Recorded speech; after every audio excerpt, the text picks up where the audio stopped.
I hope we can have a short press conference today. I see smiles. I think people would be happy with that.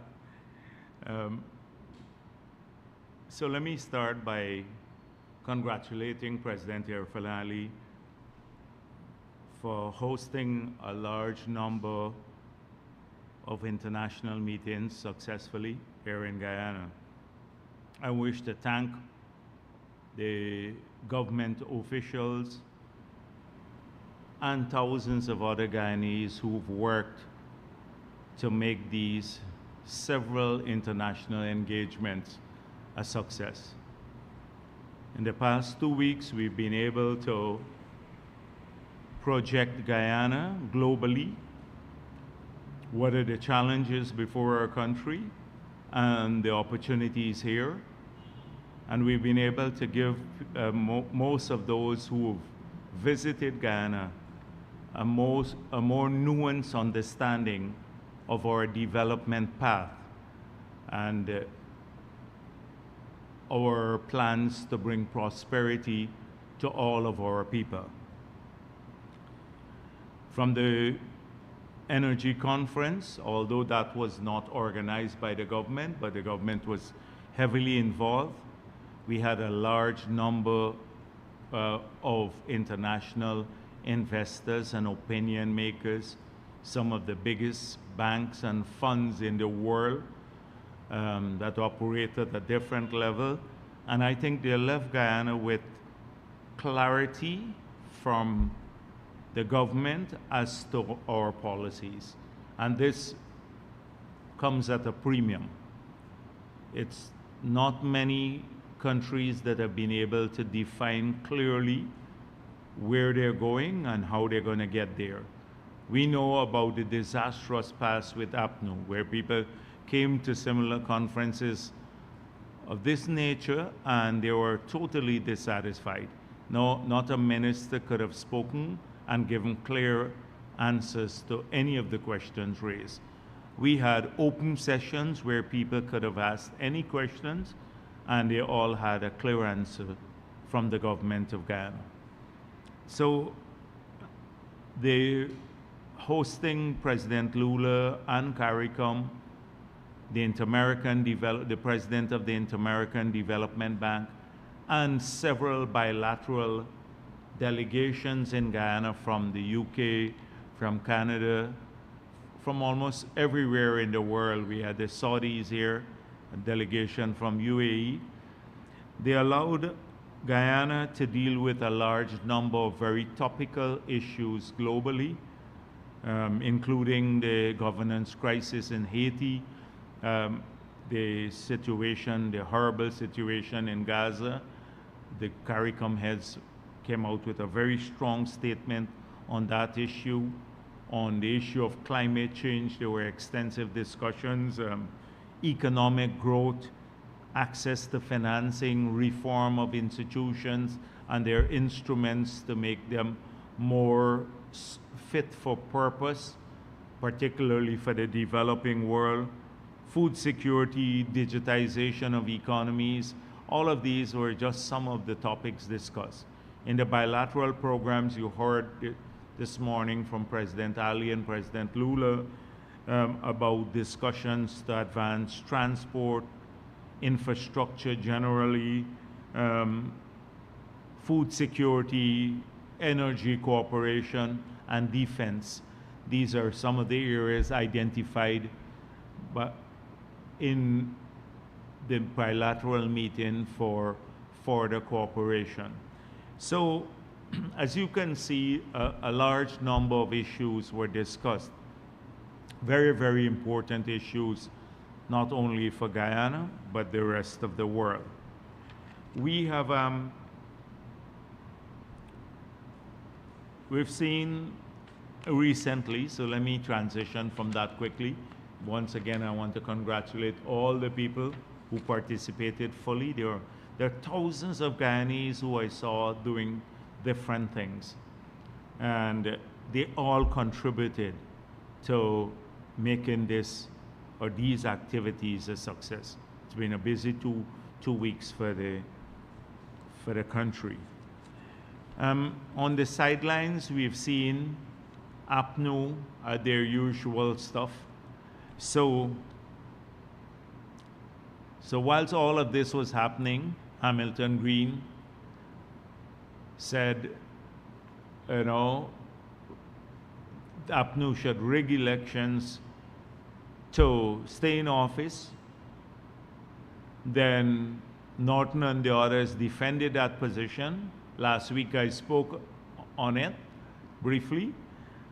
And then the plot changes again. This week, in an interview with Stabroek News, Hamilton Green said he apologized for the Reagan remarks.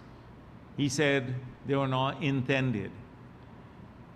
But Stabroek News did a great job, I think, and they went back to 2020 when he urged Granger to put aside the Constitution and put aside the laws so he could rig the elections. So you could see that it was not, and then when Stabroek News had asked him at that time, he said it was a slip of the tongue. So at that time, the Reagan comments was a slip of the tongue. Now it's unintended, his Reagan comments. Can't you see that this is embedded in his DNA? It's what's inside that comes out. It's in his DNA. And so don't listen to him about slip of tongue or he didn't mean it. He meant every word he said. And APNU believes in Reagan election. So contrary to all that Norton has been saying, we know that this is part of their history and also the DNA of that party. And they're unwilling in this modern age to move away from Reagan elections. They've already started, as I said before, making excuses as to why they would lose the next elections. So no one should take Hamilton Green seriously.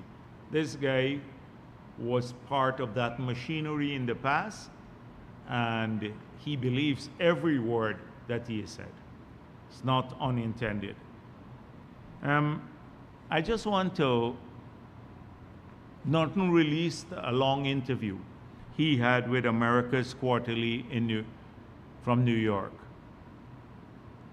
And so it's an extensive interview, and if you want to see poor leadership, just look at this. He rambled through the entire interview. He didn't have a coherent thought. He didn't have a coherent thought in the whole interview. So his usual thing, the Gold Scholarship is not structured and it's bad. It's not good for the country. It's not intended it's not delivering the intended results. 21,000 people are studying on Gold Scholarship. Another 6,000 this year would be added. That will be 27,000 Guyanese. But he sees it as bad. He said the poverty rate has increased to 42%. This is in his imagination. He came up with this number. He says the government is going to be faced with increased demand with all of these foreigners here for food, and therefore we are not focusing on food production. This guy says we're not focusing on food production. This is the party that cut the budget for drainage and irrigation, for farm-to-market roads, that the president who told the rice farmers this is private business, put taxes on fertilizer, on pesticides, on machinery and equipment for agriculture. He talks about food production. Food production has expanded almost in every area, including in new areas too. Hydroponics, supplying green leafy vegetables, soya, corn, the expansion of the poultry industry, the expansion of breeding animals for almost every sector, even in small husbandry, like the small ruminants as well as the large ones. I can go down the long list, but That's what he says. Now we have no plan for electricity generation, but we're building a 300 megawatts power plant. We have no development plan whatsoever. The interviewer said, but they have a manifesto and they're implementing their manifesto. And he said, well, not everything in their manifesto, but you look at our record. 95% of what we promised to the country, we implemented. Then he said there was a national development strategy, and maybe that needs to be updated. So the interviewers asked him, which party developed this national development strategy? And he then said, oh, it was done by a party. Well, if it fell out the sky and, landed on Guyana's lap. I remember the National Development Strategy, the first draft was a government document, because I was placed in charge of delivering that document to Dr. Jagan. I showed you a picture here the day I handed it over to him in 2005. And then we got civil society to look at the original draft and share their views. We're the ones who tabled it in the parliament. It was done by the PPP. He is saying that we need to update it, but no party did the National Development Strategy. When pressed about this, he jumped to no urban planning. Well, if there's no urban planning, these are the people who control the city. It's the PNC who control the city since independence. They control Linden and New Amsterdam, almost all the towns. There's no urban planning and a breach of the regulations. Then which party actually did this? It's the PNC. So it would be good to look at how he rambles, reinforcing our point that they have no coherent view on anything. He didn't have a view on oil and gas too. So from his long interview, the interview is released now. I think a few days ago they put it on. But the article was published since January based on that interview. And from his, I don't know if closed on our interview, he had 2 sentences in an 18 pages article from his long interview. So that interview is just a taped version of what the interviewer didn't use any of it. This is 18 pages, a report on it, an article on it, and they put just 2 sentences from his whole nearly 1 hour interview because it was a waste of time. Waste of the interviewer's time. Total waste. Rambling. So it's a shameful thing to put up an interview like that. I'd be hiding it if it was so disastrous for us. So they had a press conference today again, and the usual thing. So they are what we thought was isolated from the city council to block the development in the city. With the new hotel, anyone who visited the Marriott Hotel would have seen how we have outgrown that hotel. There's no space in the hotel to host any conference or anything anymore. They would have recognized the need to do that. This country is changing. You have to cater for all sorts of activities that bring benefits to the people of this country. This hotel will cost over $300 million of private money. It will be a 5-star hotel, the only one in the country, and one of the few in the region. It shall have convention space, 5 times that of the Marriott Ballroom.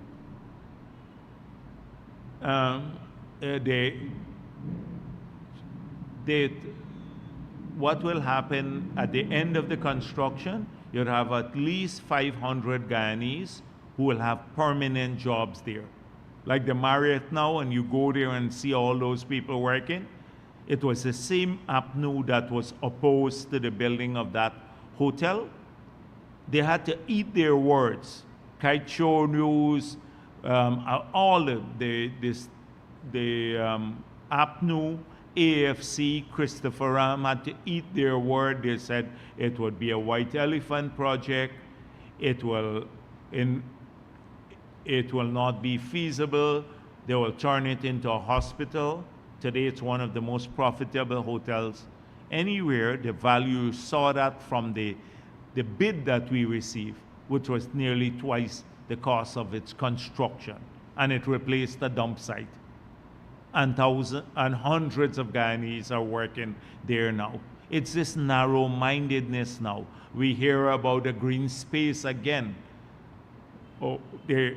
So don't worry. They dug up some old document from some archive that neither the city councilors or the PNC can't read.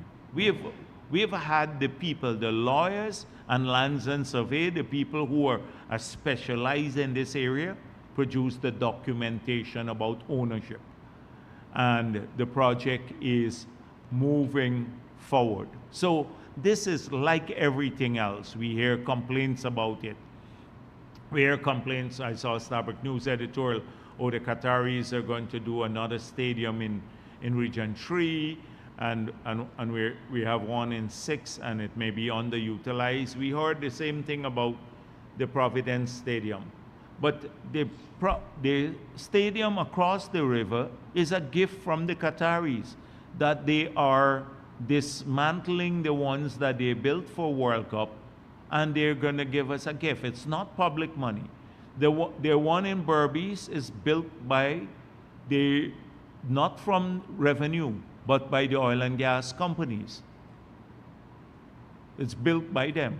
So we are not utilizing revenue to build these facilities, but they will be game changers for the people who live in these regions. The regions 5 and 6 would have access there. Region 4 already has access, and Region 3. And we're upgrading the one in Anna Regina too. We did two facilities in Linden. So right across the country, our people would have great access to good quality infrastructure. This is important for us. But the gripers are at it again.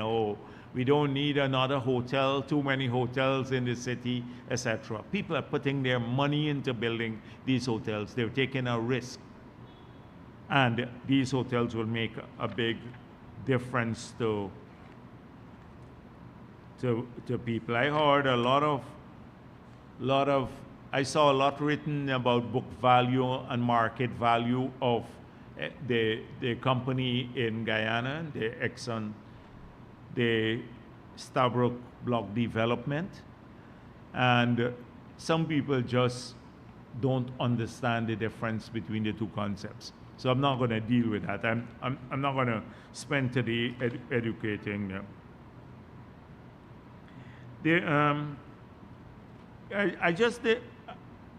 I looked at the press conference. So I've gone through 4 pages already, and I don't think I've seen anything that is worth responding to, because it's the usual nonsense, the usual.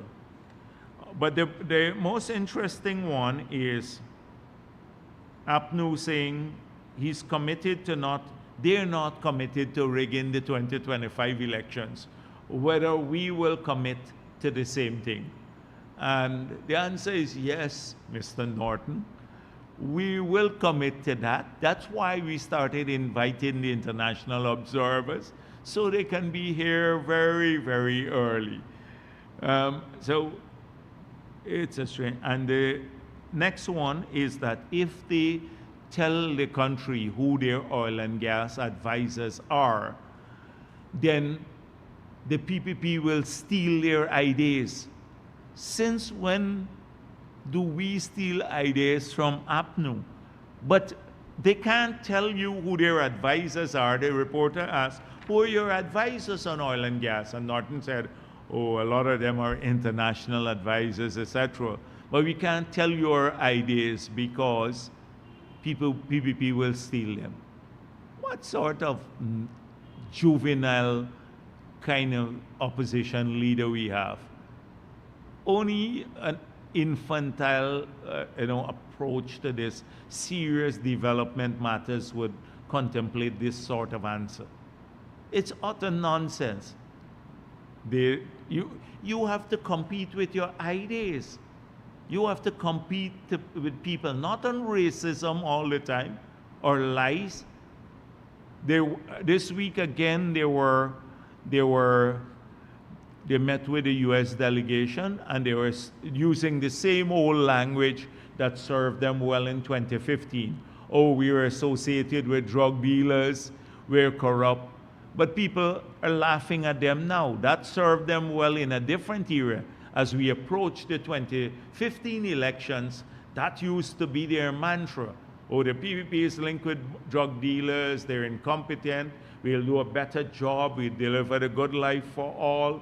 That sort of thing, that they're corrupt. People saw them in office for 5 years, the most corrupt government. They've seen now how we have to rectify a lot of the corruption that took place in the past through public tenders. At least you have public tenders now. They didn't have public tenders for many of those big infrastructure. They didn't submit their statements to the Integrity Commission. And if anyone is linked with drug dealers, you check the AFC leaders and APNU leaders who consort with people a lot. So they think that they go and complain to the US again about their old rhetoric. The DA is here, and they know this. And they know this. So they old sort of rhetoric. And by the way, do you know that Mr. Norton and a team with him went to Africa recently? The PNC team that went there met with, in Nigeria, about 6 or 7 of them, and they were meeting with private business there and saying to this APNU team, and saying to people they can give them concessions here when they win the elections. They're misleading those people to think that they will win here. And collecting money. So I hope that Mr. Norton and the others are careful, because this, we believe, is a form of corruption. That you're selling future government policies. We believe that doing that is a corrupt activity. And secondly, I hope that the resources they're collecting would go to the PNC coffers. Because from what I gather, it may go to individuals. But this just happened quietly. If they're so transparent, the next press conference you ask them which businesses they met with in Nigeria, which companies, and what did they say to the companies, and how many are interested in oil and gas concessions here, and how much, if they received any money from them. They just came back, actually, a few weeks ago. So Norton was talking about that. And then, I don't know, this reporter needs an award, who asked Norton to provide the SOPs and the elusive SOPs. I don't know who did. And Norton, how can an SOP prove that you rigged an election? The PPP rigged the 20 election. election. The recount showed that this guy is, the whole question of SOP is an old Jagdeo stupid question. You know, he loses it when asked to produce the evidence. He loses it. That is a stupid Jagdeo question.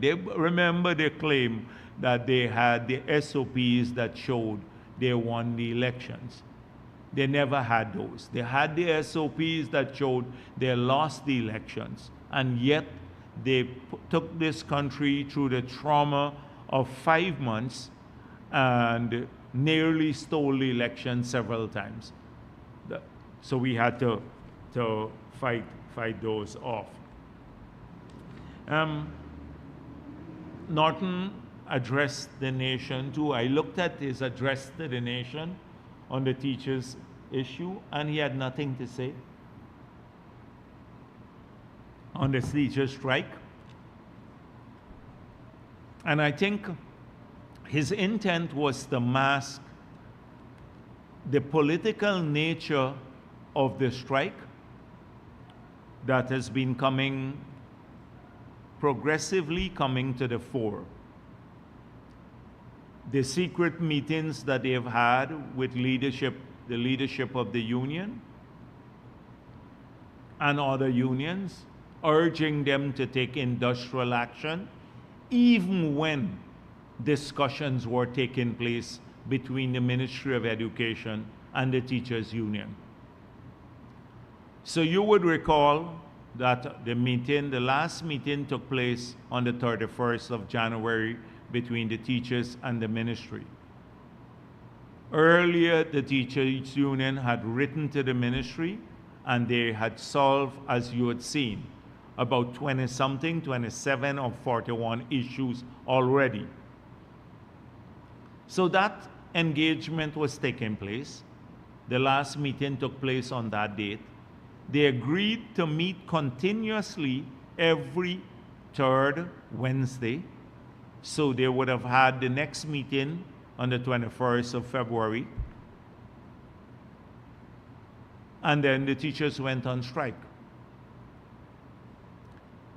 They wrote the Ministry of Labor, which is the authorized agency under the collective bargaining agreement, to deal with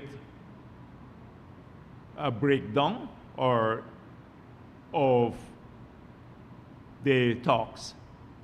So they wrote the ministry, they recognized that the ministry and the chief labor officer had that role, and they asked for conciliation. And the chief labor officer wrote them saying, the talks are still ongoing, you have not reached the stage of conciliation.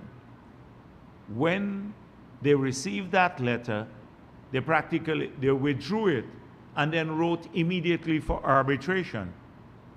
So the grievance procedure as outlined in the collective bargaining agreement has not been followed, and it's ongoing. So the government of Guyana doesn't believe, and that's it, because we see some attempt to get to mediation through the courts, does not believe that the established process under the law and under the employer-employee relationship through the collective bargaining agreement has been exhausted, as outlined by the chief labor officer. So this is a very important issue. Now, much has been written about the interim conservatory order that was issued by the court. And let me just say this. Darren Wade did not win a case before the court. What happened is the court did not hear the matter. the judge issued the order, an interim order, and he set up a date by which the documents would have to be filed, and then the hearing will take place. So the union did not win through their lawyer any case. There was no hearing. It's just, it went to the judge, they presented their arguments, the judge, we asked to be heard, the judge said, you'll get an opportunity to do that, and that will be set for a later time. So we intend to follow the interim order. The order says that we shall not deduct money from those who are striking at this point in time, pending the hearing of the case. We don't know what the outcome will be. But let me just make it clear. We will continue to collect information on those who are absenting themselves from the classroom, the teachers. Because somehow this order was conceived of in some quarters, and the union has actively peddled that you will be paid even if you don't work. And that may be so in this period pending the hearing of the case. But the administration, our administration, has been advised by the lawyers, by a number of, and this is a number of lawyers, not just the AG's chamber, that the laws of Guyana do not support the principle where you don't work and you will be paid.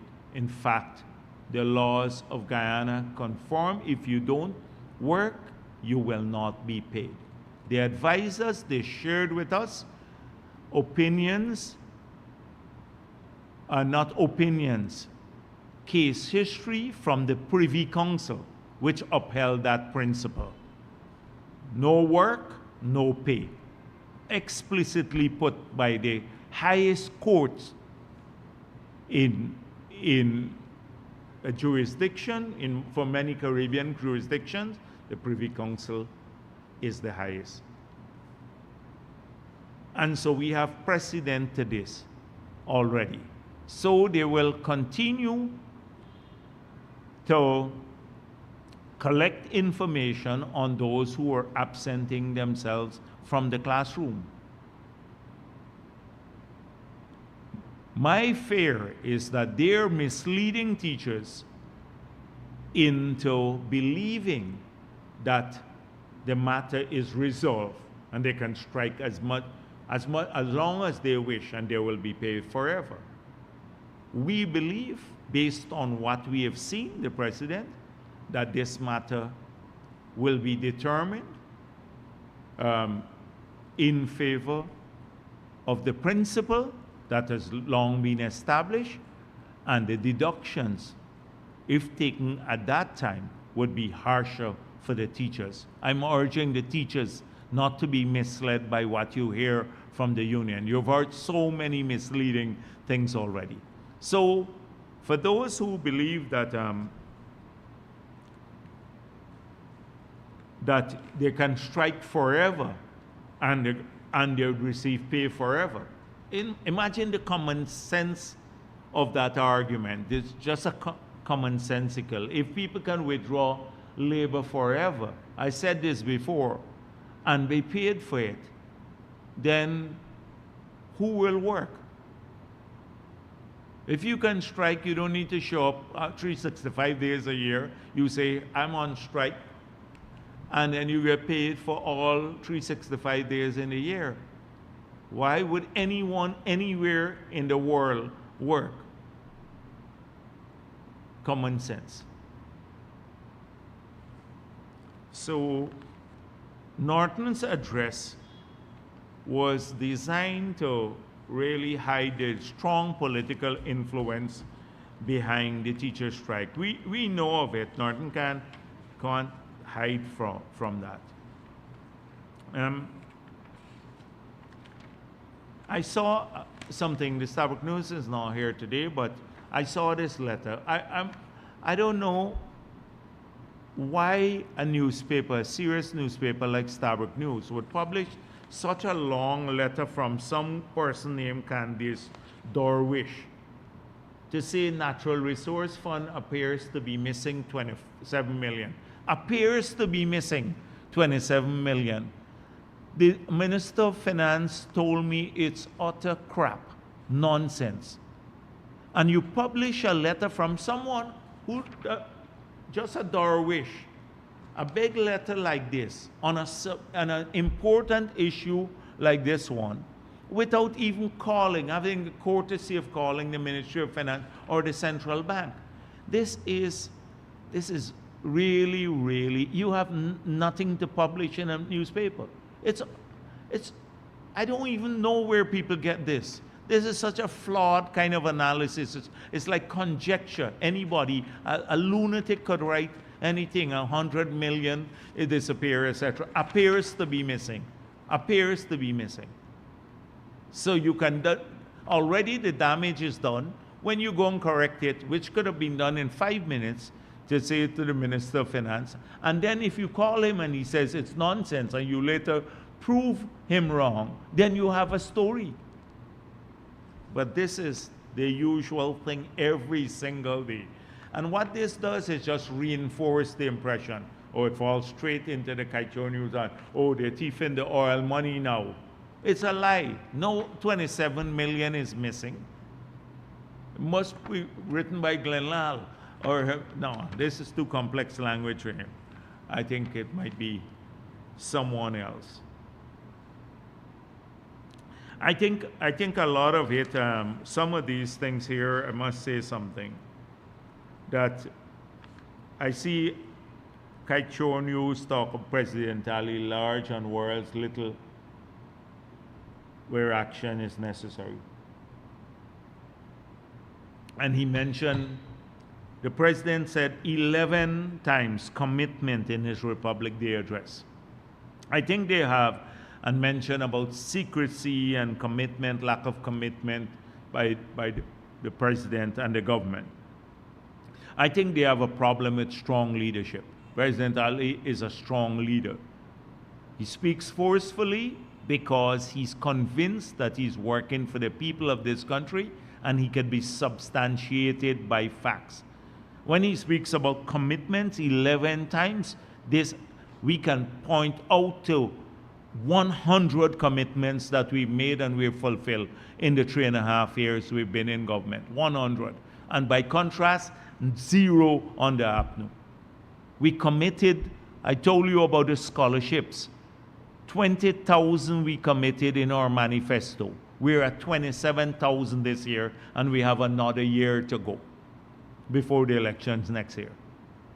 That's a commitment to the people of this country. And there are 27,000 real people now, real people who are studying. We promised to accelerate the training of people. Last 2 years, 2,000 teachers have been trained at Cyril Potter College of Education. That was part of our promises. We promised to start auctioning future blocks. We did that. We promised local content legislation. We promised cheaper electricity, gas to energy project. We're working on it. We promised to reform the Natural Resources Fund. We have done this. We promised to double old age pension in the 5 years. We will do it. We promised to give the children their grant back and to increase it to 50,000. We will do it.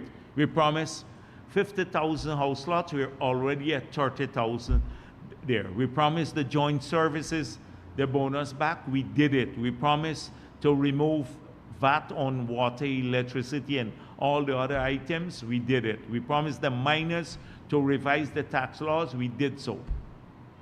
I can go down. Why you think he could speak about commitment? But they have a big concern about it. If you want to talk specifics, this is what this government has been about. And the others can complain about roads. So Norton said, oh, the Sheriff Street, we don't have a plan for roads in the city, we're just widening roads. But under them, you wouldn't even had a road paved. They were interested in different things. We've just outlined to the Brazilian the massive infrastructural plan we have to coordinate links in the Guyana Shield. They were very impressed with it. And this has happened in 3.5 years. In 3.5 years. Just the East Bank corridor, or going up to Linden in the Linden-Soestdijk Highway. It's unbelievable. Look at the commitment on healthcare and expanding healthcare. So President Ali can speak not 11 times in his New Year's address about commitment. He could speak 100 times and be credible. And be credible. But they have a big beef about that. About strong leadership. And oh, we are secretive. You ask how many press conferences of this nature that APNU had in the 5 years in government. You ask about the 5 years in government, how many questions, how many times Kaichor News asked them about oil and gas? They couldn't get Trotman to talk about it, not Harman, not Granger, not anyone in the government. We're now fed up with the same questions over and over again. And no doubt they'll come just now again to the same thing. I'm getting tired of the questions now. I hear them so many times and answer them so many times too. And they're just not getting the answer that they want, so they keep bringing it back. It's not going to change the answer if you're hoping that that will happen. So talking about secrecy, as I said before, the Integrity Commission has been restored, the submission of statements. Public tender, they complain, oh, secrecy, we awarded some contract, this contract, a water contract to Critic. It was publicly tendered. These things are publicly tendered. And you can investigate it too, as it's being done. There's a complaint and it's being investigated by the Public Procurement Commission. That would have never happened under APNU. That would never have happened. You think you could have said that Patterson awarded the contract. In fact, there was an investigation by the police and they absolved him from it when he took an unsolicited bid to the cabinet. And the laws of Guyana said that a bid can only originate from the tender board, not from a minister, because the cabinet did not have the right of approval and does not have the right of approval of contracts. I took that out when I was president. They have a no objection rule. And the no objection rule can only be exercised in a particular manner. They have to state the reason why and send it back to the procurement authority. They can't give it to somebody else. So that is how the law should operate. You think you could have even raised that under APNU? Look at the stadium. You tell me what procurement rule they had for the 1.6 billion that they spent on the stadium. Not stadium, more the Durban Park, yes. I call it stadium, all the thing, that's a misnomer. Yes. So talking about, and that's not such a long memory, you know. It's a short period back. It's just 3.5 years back that we're there. But they're changing the whole narrative. And the comparisons, we stand up well. That's why President Ali can speak with such forcefulness. I know a lot of them are upset with that GHK Lal and everybody. I saw he had an editorial on President Ali or whatever. He could do that in a credible way. We can do it because we have lived that. I'm going to end there. Thanks. Yeah.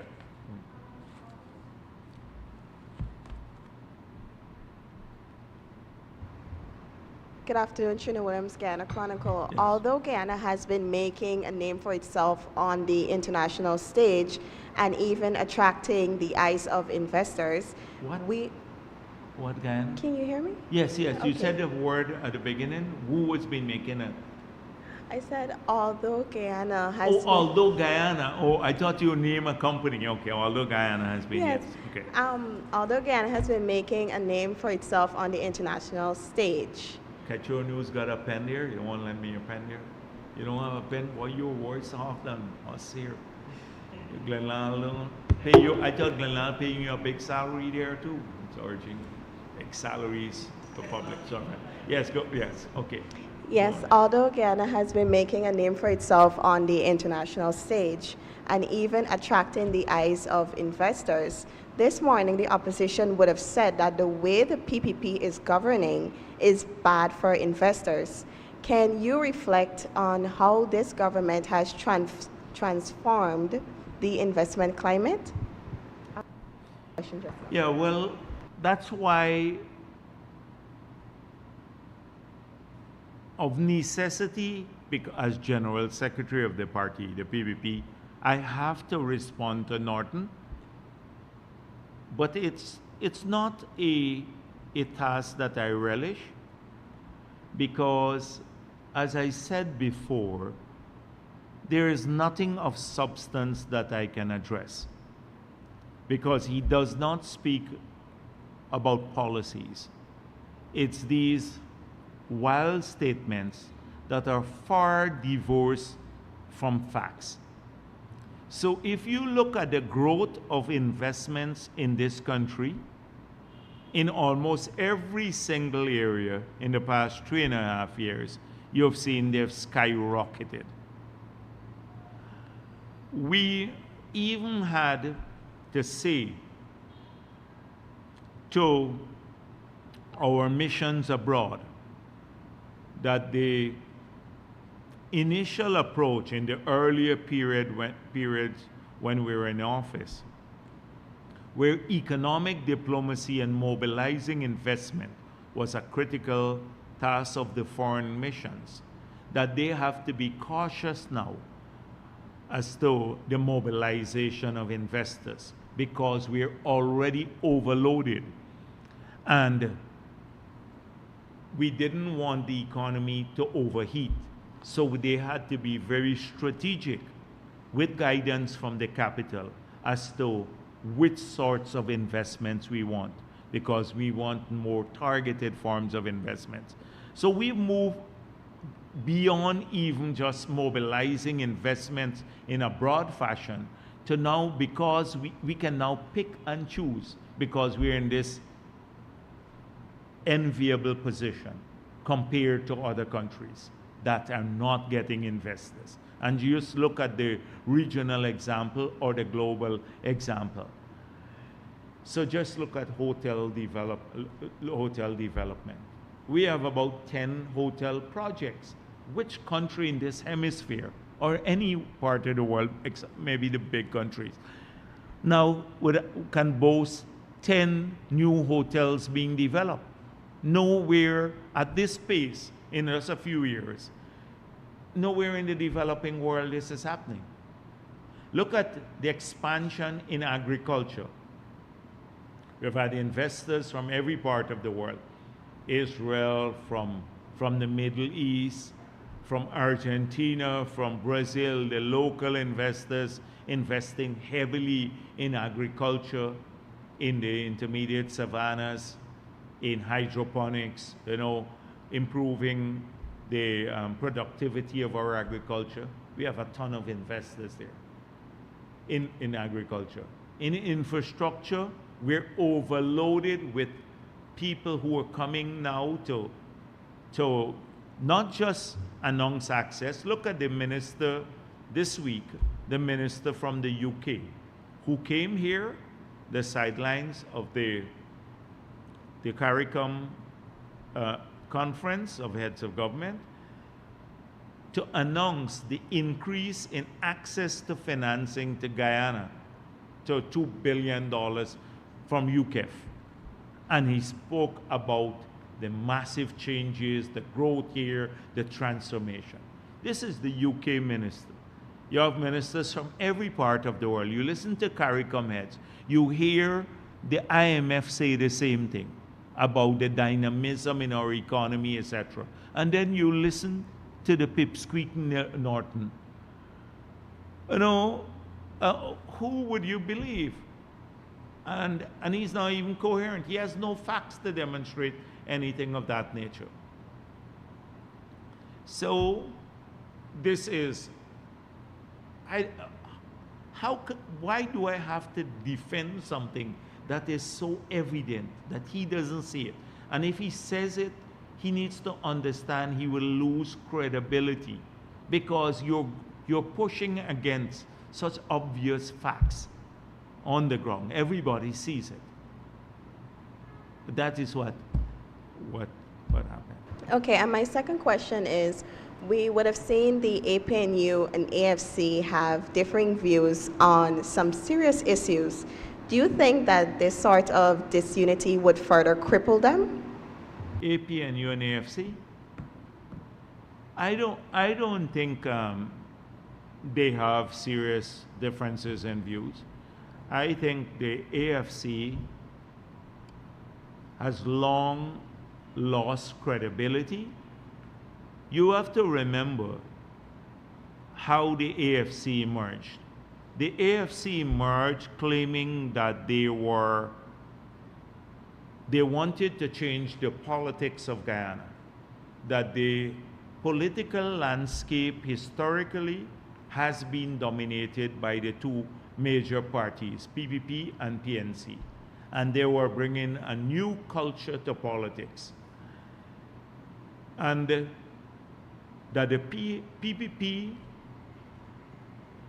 is racist, corrupt, incompetent, and ultimately they had to join with the PNC to change the political culture. The AFC turned out to be the most unprincipled set of leaders we have ever seen. They were involved in some of the most egregious scandals, even more than PNC ministers. That's one. Two, they were more vocal than some PNC persons in trying to rig the elections. One just needs to recall Nagamotu, Ramjatan, Kati Hughes, all of these people, and Patterson. The extreme they went to justify the rigged elections, inventing plots that we brought in Russians to rig the vote and everything like that. So they have no credibility whatsoever. Everything that they said to people on the ground, that is the problem with these so-called third forces. They come in lofty, etc. Or we believe in unity, national unity. Not a word came out of the AFC. The AFC got a lot of sugar workers' votes. And when 7,000 sugar workers were sent home, when they got zero salary increase for 5 years, Ramjatan and Nagamotu justified this. Not just stayed quietly, stayed quiet, they justified having to do that. So they're spineless, AFC is corrupt, has no vision, they're part of the rigging gang. This disassociation from what Hamilton Green said is just part of a show. They need to recreate, they're hoping they can recreate that independent identity because they were submerged in this cesspool called APNU AFC governance. And they're hoping to recreate an identity to mislead people once again. And that is why they're taking positions that seem independent, but it's all part of a plot. It's all part of the pot. They're the same thing. Just watch the lapdog type of behavior from the AFC leadership when they're in parliament, etc. Everything, I had to point that out just here, how once they took Ramjatan to a press conference, and he was, 4 times he spoke, and all 4 times he said, I support what Mr. Norton said, I endorse what Mr. Norton said, etc. On 4 issues, all 4. They don't have a separate existence. They're just trying to create the impression. And this is the problem with third forces all the time, the so-called third forces. We have demonstrated that throughout our history we fight for a single cause. Bringing people together, progress for all of our country. We have a plan to do so. All of these, some of the small parties too. Look at what they always start off, they're different. And then they turn out worse than even the 2 parties, including the APNU. When you get worse than the PNC, you're in bad shape. And I think AFC they have less of a history, and they're more spineless and more, frankly speaking, many times we prefer to deal with the PNC. At least it has a track record of being, being part of our history, and even though they rigged elections, they were part of our party one time. We were the same party, therefore it split. Okay, good afternoon, Dr. Jagdeo, Sheriff and Bulgar of Culture News. The government has announced plans to proceed with a 3rd audit of the expenses in the Stabroek block. But when will the first one done by IHS Market be made public? And can you give us an update on the status of the $240 million US cost that is in dispute? Well, I've answered this question many times. I said any document that is in the public domain or with the GRA could choose to make those public or not, the audits. Okay, that's one. I've said that historically. I think most people by now have the audits. Okay, that's one. Secondly, there was the difference in opinion. We've made it clear that there is a process through which you finalize this, which would ultimately be arbitration. That's a final element. You can appoint an industry expert, but if that fails, you go to arbitration. And that's where we are. So there is an intractable difference between us now. We, over the full $214 million of expenses. So that will finally have to be resolved, not through a bilateral process any longer, but through that third-party involvement, which is provided for. The second audit, they would still have to now, when written to, they would have to now give explanations for the areas identified. For example, the auditors said that they were commingling expenditures for the Stabroek block, Kaitshore, and Kanji block. They have to demonstrate that they were not doing so, that they're not putting expenses on the Stabroek block where the services were given to the Kanji and Kaitshore block. There are lots of other features. So that's, in a nutshell, arbitration, in a nutshell. Just to be clear, we have been trying to get these documents from GRA, but up to now, it's, we're not getting it, and it's kind of unfair for, the people to be left in the dark, knowing how your company is spending. You got the second audit, though. You got the second one, all right. So if you get the second one, you could get the first one. Okay. And you get the first one, and that one. Right. But it's kind of difficult. Probably you could put in a word for it. Because that one was done by APNU, right? When things are done by the PPP, you get it. You remember the privatization? We published a document in 2012 that showed every privatization from 1992 to 2012, and it's tabled in the parliament. Every single privatization we did. That's PPP for transparency there. We had every account audited from 1992 to now. So all the things that we promise also to put the environmental permits that APNU wasn't putting up, we load them on our site. The licenses for all the FPSOs that we have licensed, we put those on the website. We have done a lot of that. So let me find out why this one is not in the public domain. You said more than once that Guyana is giving up billions. This is on the ring fencing issue and the oil profits to get fencing again? To get a bigger bone. But my question here today is, can you say in which year Guyana will be able to get enough money to fund the budget without taking loans? Is this going to be something possible in the future? Yes. So that's a good question actually. That so we will, if as I spoke about the dynamic nature of the model last week, I think it was, or a week before. So the financial model. So I said that several things are moving on a daily basis, almost shipment by shipment. It's the price of oil. So if the price goes up, it means a faster amortization from the period when the project was planned. So if it was planned at $50 a barrel, I explain if it goes to $100 a barrel and the payback period was 10 years or five years, it comes down to now 5 or 2.5 years for the payback because the price is double, right? Then, of course, the model is sensitive to volume, which is output.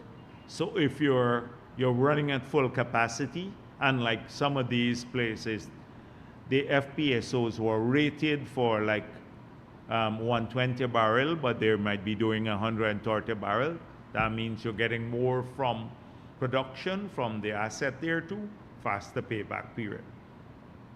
So that, and then the pace at which you bring on new projects to the cost bank. So when you look at all these variables, you look at revenue flow. We believe that the revenue will start coming up steeply. So by 2027 or so, we anticipate it will be close to about $9 billion, up from just under $2 billion now.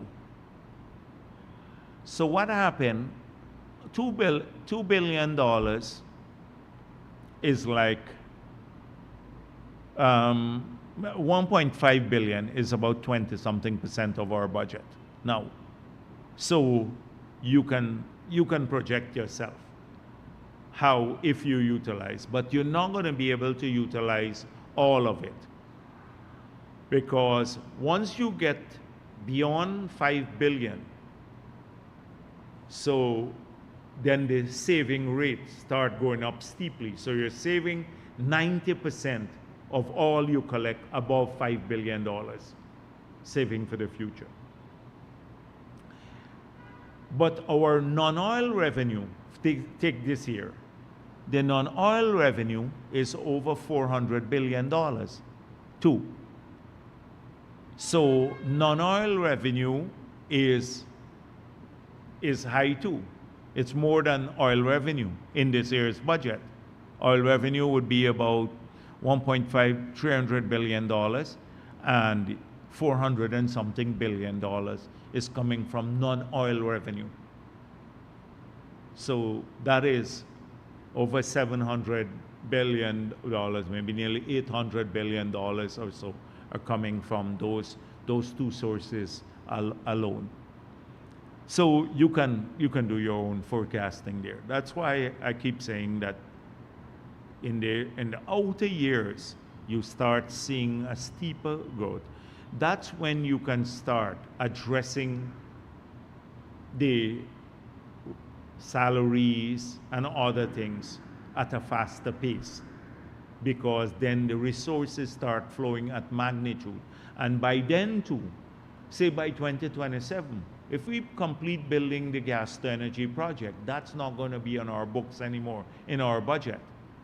That will be off of the budget. All the highways will be off of our budget. The bridge across the river, the the Mara River, all of those projects off your budget already because they would have been completed. So you have more fiscal space to do more projects or spend more in another area, because this is the building out phase for the country. Okay. My next question, and I have two more and I'm finished. Kaichun is finished with you. Every foreign company operating in Guyana has been boasting to their shareholders about Guyana's wealth. We see Chevron today says that it's eyeing bigger profits for their shareholders from Guyana's assets. What can you, your party, and the government boast about for the Guyanese people who own the resources?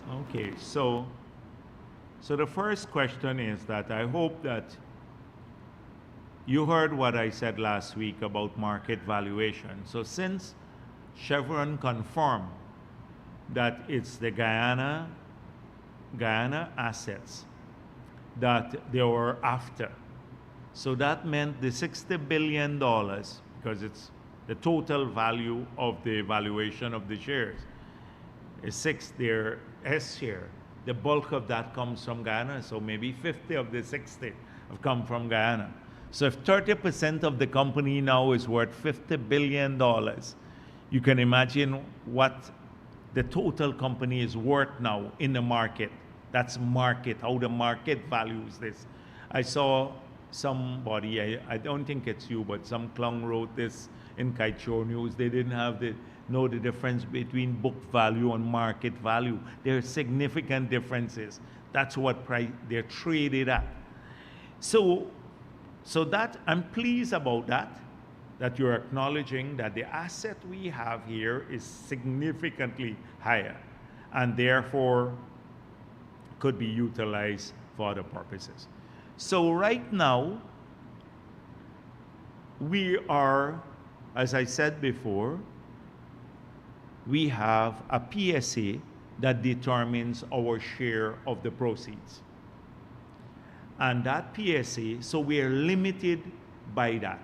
I've also explained why we cannot renegotiate now, because we will kill the momentum, the investment momentum for the future. So we can't sustain. Remember that depletion when you saw peak oil and coming down, we would not be able to sustain maybe a stable level of production at about 1.3, 1.2, 1.3 million barrels a day. So the agreement is the Stabroek Agreement signed by APNU. We made it clear in opposition. If you look at my press statements in opposition, we're now renegotiating, but we're going to change the PSA, which we have done for other blocks. So that determines our share. Notwithstanding that, so let me tell you what we're getting now. So we're getting about $2 billion, under $2 billion in revenue, which will grow to about $9 billion a year in the future. Because of the demand for the oil and gas sector, we now see 10 new hotels going up here that would not have been built if we didn't have the demand for travel, etc. We have seen 1,500 Guyanese companies now getting income or worth about 700 million US dollars that is outside of our revenue that they wouldn't have gotten, because now through the local content law, we've seen about 6,000 Guyanese now who have got jobs in the sector. These are important things for us. Whether I would have wanted a better agreement in 2016, you heard me criticize it. Even in opposition, we said the agreement, we had moved from a production, from an exploration agreement, we're moving to a production agreement. We criticized the process through which the agreement was signed, where you saw the process outlined in several studies, international studies. That was revealed how Trotman rushed it through. that the cabinet didn't even have a clue what they were signing. But we said, notwithstanding all of that, we'd have to respect this agreement.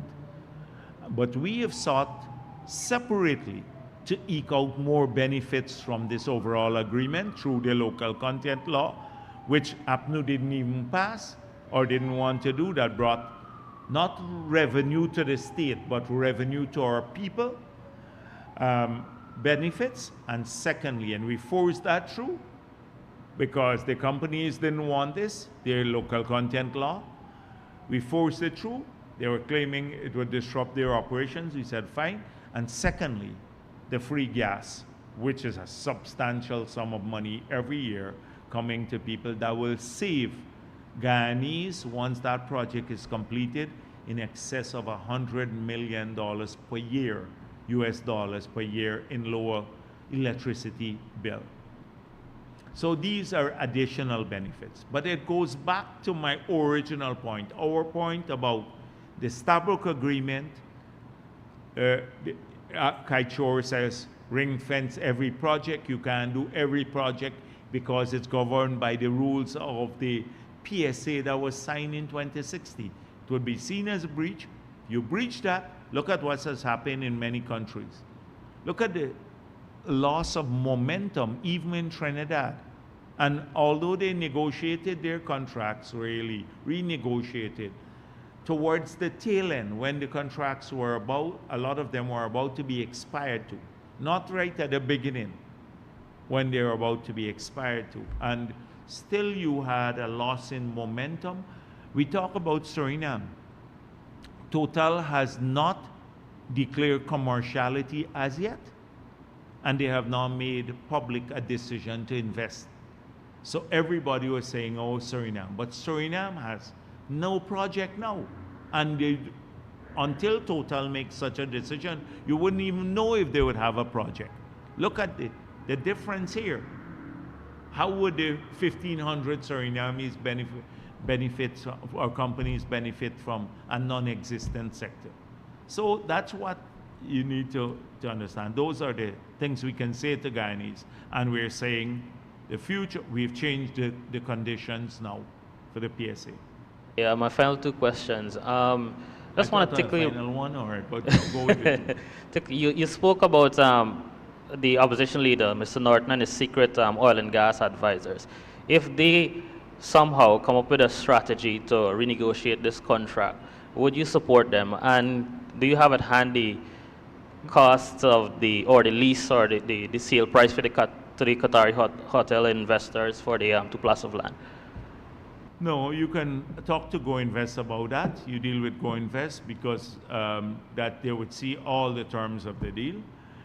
And also the second one with the Qatari, the Norton, let him come up with a strategy and then I'll speak about it. If it's a clongish strategy, don't expect me to support it. If it's sensible and it takes all the variables into consideration. And what are the variables? The variables are net zero. That's a global reality. You heard Lula speak about it. Every country in the world speaks about it. Saudi Arabia speaks about it. UAE, Qatar. And we in Guyana, we behave as though, oh, that doesn't exist, that variable, which is a constraining factor for future. So that's a one. Two, the paucity of funds now for fossil fuel related investments globally. So there's a huge decline in funds for fossil fuel related investments. In fact, some countries are banning investments in fossil fuel or banks from financing those. So you're competing for scarce funds now. That's the second point. Thirdly, whether it will kill the momentum for future development and we'll be left with stranded resources that we can develop, like many countries in the world now struggling to develop. I just gave you an example of Suriname. If those three variables are looked at in conjunction with what will bring more to our country, then that would be a great strategy. But we have examined all of them. and we have a keener understanding of them. So I hope that Kiteshore News will start understanding these three variables too, and factor these into your equation also. And just before I pass the mic to Critic, just to be clear on the assets thing you spoke about, Kiteshore News acknowledged, not 100%, because these companies set up subsidy. We still got some clarifications to make for it. Yes, exactly, and I pointed this out myself about the leasing. If they lease assets, it wouldn't be available to the company too. So that you have to discount for all those, but you would recognize there is a substantial sum of money. But I noticed you did not report on this issue. That one, the 600 million guarantee there, two, the 2 billion parent guarantee, the assets available to us. But further, before the end of this, we go into recess, you would have a law which obligates the oil and gas companies to meet all of their obligations in case there is a spill. And also for shipping companies to do the same. That we've been working on this parallel to all of this, long before even the spill in Tobago. You didn't report that. Huh? You didn't, oh, okay, because that is a key issue. Now you're obligated by law in the country. So you know when you enter into a country, these are your obligations that are enforceable. So you don't need just the guarantee, but if you don't, you're committing an offense. Right? Yeah, that's it. Dr. Jagdeo, Guyanese critic for Daybreak News. As much as the Guyanese citizens find your schooling of Kiteshore News on a weekly basis entertaining, the real interest in high numbers viewing you every week is people's personal interest, development of the country, where the country is going. A lot of companies follow your press conference to have an understanding and reassure them confidence. A number of CARICOM leaders were here. The president of Brazil was here. How does the regular Guyanese citizen benefit from, might not necessarily be in the close future, but in the long term, from better relations with CARICOM? What is behind the scenes? What has the government been working on? This. So, I don't want to go on for too long, because a substantial part of what we've been trying to say to people is that we can be short-term in our outlook. We can fall prey to the so-called popular voices, the voices that sound and the arguments that sound very persuasive. Pay all the money out, don't borrow,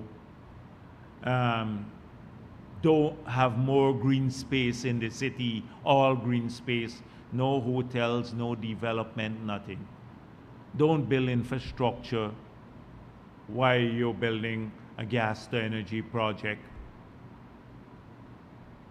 And do it from solar, and then not understand, if you fall prey to that this country is going nowhere, absolutely nowhere, with oil and gas or no oil and gas, that the future generations will have a worse life than we've had, and we're determined not to let that happen. The PP has worked over the years to change this country and to change people's lives from a time when you didn't have housing development to over 130,000 plots of land since we've been in office. 130,000 plots of land given to people, and the regularization of squatting areas and all of these things, and building new homes has changed the housing landscape in the country. It happened when we didn't have money, and now it's being accelerated. But if we didn't work on that over the years, where would we have been today? If we had said at the first year, why do housing schemes? Let people rent. Norton said he will support paying rent. You heard what he said that. They will support, APNU will support the rental. We said we want people to own their homes in this country, everybody, and work towards that over years. We had to work to get more children into secondary school. We probably have, between the tops of primary and the tops of primary and maybe secondary schools, we can give maybe a secondary program to over 90% of our kids now. But guess what the number was in 92? 35%. That meant that 65% of the children who wrote common entrance at that time had to fail. They had to fail because there was no space for a secondary program for them to go on to a secondary school. So they used to go to community high schools, and the community high schools didn't do CXC. So that meant the people pull their children out, because if you don't do CXC, you can't go on to get a job, you can't go on to learn more, or the top, they remain in the primary schools, the tops. So 65% of our children aged 10, 11 were doomed to fail by one exam, because the state, we couldn't place them in secondary program. They had to fail. You had to fail them. Today, that has changed. Today, we're spending twice as much as a private education per child. I pointed that out. People pay about $300,000 per school fee per year for their children on average. For private education, we're spending close to $700,000 per child. We could easily give a voucher of $700,000 to each parent and say, you figure out which school you want to send your kids to. Then you don't have to build schools. You don't have to look after classrooms. You don't have to worry about teacher strike, etc. And they would have twice as much money now than they're paying to go to private education. But that represents a commitment. That didn't happen all the time. It moved from 52 billion to 135 billion in the last three and a half years under this government, the education sector allocation.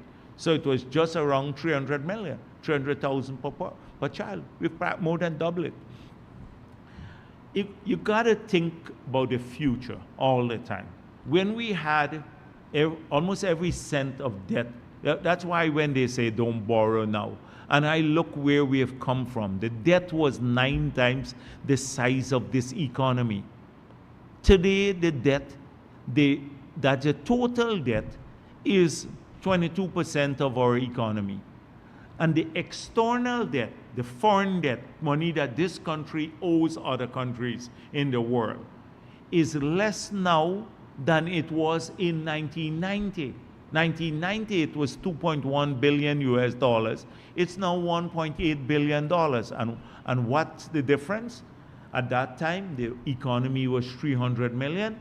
Now it's 22 billion. So you're more stable. Our macro economy is stable. Look at interest rates for mortgages. 37% when we took office, 40%. Now you can get, for low income, maybe a 3.5% and 6% for even a middle income if you borrow a mortgage. So you can start owning things. So I'm telling you this.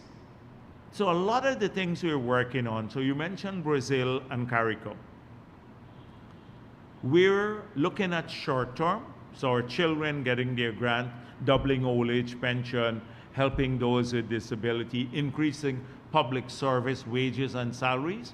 So you'd see over the years, you're going to see a massive growth in public service wages. It already start happening. Over $30 billion more we're spending in the last 3 years than 3.5 years than were there in 2020. $30 billion more on wages alone in the public service. So apart from other expenditures. So that's happening. So in Brazil's case, we have to open up new growth poles to keep our prosperity high and growing. We can't be content, they say, oh, oil and gas would deliver the wealthiest country in the world. But what happens with net zero if it starts changing? Should we go back and be like Venezuela where they don't have food? That's what we want for our children? So if we rely only on one sector and kill every other sector? So why do you think now this road is critical? Because northern Brazil is an important growth pole for Guyana. A big market of nearly 3 million people for our produce. Them accessing the Atlantic through Guyana, so more business for our ports and our workers here, etc. A major link integrating this. So that's thinking about that growth pole, a growth pole associated with more movement of grains from Brazil, more movement of inputs into Brazil through this road and possibly a port, a lot more business, and also generation of high-paying jobs and income for our people. Food security again with Brazil. We're thinking about processing food. Our cattle industry is not big enough to sustain a regional market. When we look at the number of cows now we have in the country. If we have a sustained attempt to slaughter cows and export them, we can't last a month for the demand if we slaughter all of our cows. So the food hub that we are working with to bring Brazil is upgrading maybe the airport through a private initiative at Letem, have cold storage facilities there, process meat and other vegetables and other things there that don't come directly into our market to compete with our people, so domestic production here, and also re-export to the Caribbean, massive markets there. How do we take care of CARICOM market? For that, we need the phytosanitary standards to change, Brazilian, the federal government to give support, etc. The energy corridor. If we can generate from our gas development more electricity to sell to Brazil, then that's a value added, because we will generate more money from selling electricity than we can if we utilize the gas maybe just for something else. And so selling power in the future could become a big revenue earner for Guyana through utilizing our gas given northern Brazil. There are tons of benefits. The same thing with CARICOM. CARICOM has always served as a good market for Guyanese products. We need to expand that. So these are long-term things that you have to work on for the future. We need to create more growth poles for wealth creation. Digitization of our economy is a massive area that will create wealth in the future, and a whole cadre of educated Guyanese people in the ICT area where their skills can be globally competitive, they can sell their skills. The minister from Canada came here and launched that program for training. 2,000 people can be trained, they have jobs almost immediately. This is the sort of thinking that you have to have if you want to leave the children something better than we've had. And you can't, just rely on oil and gas. Yes, right. Samuel Suktandan, NCN News. Dr. Jagdeo, yesterday the government made an announcement for the first credit eligible for use by airlines, and for also the credits for airlines. The what? First credits eligible. Oh, the credit. Carbon credits. Carbon credits, okay. Yes, and the Paris Agreement adjustment for Art Issue 3 credit. Can you explain the significance of this milestone? And also, can you say if there's any interest, or do you anticipate interest from the international airlines in terms of the credits? So first, we are very pleased that this is, we have moved this forward. When we had our first credit issuance by the Architecture for Red Plus transaction, we were the only jurisdictional scale certified credit. That's the only country in the world where the entire forest is certified by this external body with a rigorous, conservative, rigorous approach to certification of credit. So it's good quality credits that you're getting when they're certified. Now, again, we're now the first credits that can enter into the airline compliant market with the CORSIA market. So it's very pleasing to know that we're pushing constantly the goalposts to get to a full compliance market.